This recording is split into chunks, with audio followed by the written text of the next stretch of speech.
Should you believe the hype around Clubhouse right now? And should you as an HR professional try to get into the app or not? I am Johannes Sundlo, and it is so nice to see all of you out there. And if you are even remotely interested in HR, you should consider subscribing to this channel. And you find the button below, obviously. Clubhouse then, the hype is real.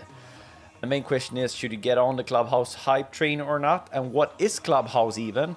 And how can we as HR professionals learn stuff from how Clubhouse utilizes their community? First things first, what is Clubhouse? Clubhouse is a social audio app. It's an app where you can interact, talk to, listen to other people, and it's audio only. And right now it's also invite only. So if you don't have an invite, you're not allowed into the app. And I should also say it's only iOS compatible right now. So if you have an Android phone, that won't work. They're working on an Android app, but as for now, you need an iPad or an iPhone in order to get into the app. The format on Clubhouse is quite alike that one of an unconference. So it's a place where you can talk about whatever topics is top of mind, and you try to gather as many people as possible that will chime into your topic, but also listen into the conversations that you've been having. It's almost like a chat room back in the days when internet was all new, but it's audio only. So you can't really text anyone on the app. All you can do is either listen to people or take part in the conversations that are going on.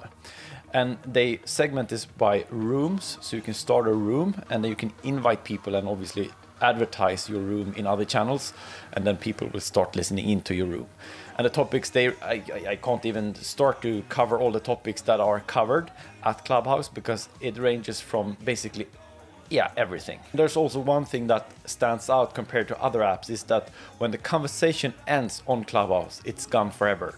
So you can't really listen to it unless someone records it, which is happening, but not that often. You can't really listen to it somewhere else. So either you're in the session and you listen to it, or you miss it forever. So that FOMO, fear of missing out, is real at Clubhouse, because you need to be there and you need to listen in and you need to be present in order to take part of the conversations, for good and bad. You as an HR professional, be there or not? Well, it's up to you. There are privacy concerns with the app, so you should take that in mind, and I'll link an article below which explains the privacy concerns they're experiencing right now. I think they will figure this out, and I'm not overly concerned about it, but you should always make data-informed decisions, and this is a data point I think you need to read before deciding if you should jump on the Clubhouse train or not. Read that and then figure that out for yourself. I think there's a strong value proposition of jumping in, because there are great conversations happening at Clubhouse, not only with HR professionals, but also with founders, venture capitalists, journalists. There are a lot of things ongoing, bubbling right now at Clubhouse, and it's quite an amazing time right now. People are open to connecting and sharing ideas and thoughts, and I think that will diminish over time. It reminds me a lot of how Twitter used to be back in the days. There's this feeling of sharing is caring. It resonates so much with me that you can share ideas and share thoughts in an open and friendly environment, because it's quite friendly still. So I think it's a no-brainer to try to get into the app. If you decide to join Clubhouse, you should also know that it's important to follow people in order to get information about when they're starting a room or when they are attending a room. So you should really start to following people on Clubhouse if you want to make the most out of it. If you just go in and you do nothing, then your feed will be nothing. So make sure you follow people as well. I put together a list of HR people that you can follow. You'll find it in the description below.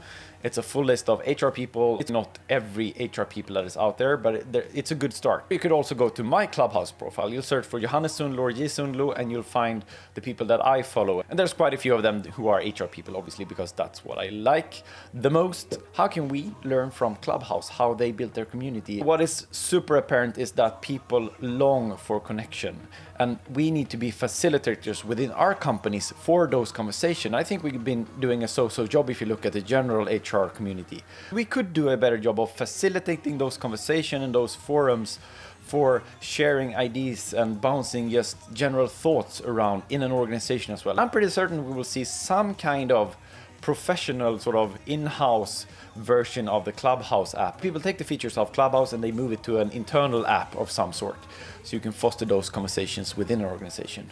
And the app also enforces the thing around transparency. It underpins the importance of transparent conversation. We want leaders who are transparent and open.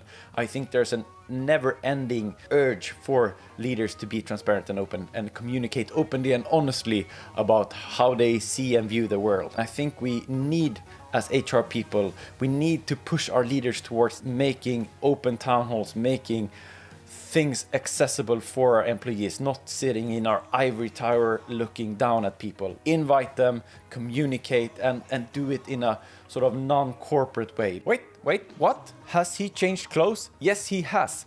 Because as I were editing this video late last evening, I realized the ending wasn't really what I wanted it to be. I just wanted to jump in and redo the ending here. And to summarize what I think that we can learn from Clubhouse, I think that we can double down our efforts around creating that arena for people to gather within our companies and nurturing, facilitating those discussions that we need to happen in order to create a learning culture, for example. I think most of us, at least, we want to create a learning culture within our companies. I think Clubhouse proves that people want to take part of conversations that are interesting, that are transparent, that are open. So we need to find ways of providing our people internally with that kind of conversation. But I also want to know what you think about Clubhouse. Let me know in the comments below your thoughts around Clubhouse, and if you're in HR, make sure to leave your handle down here as well, and I'll make sure to follow you. And then I'll talk to you at Clubhouse, or I'll see you in the next one.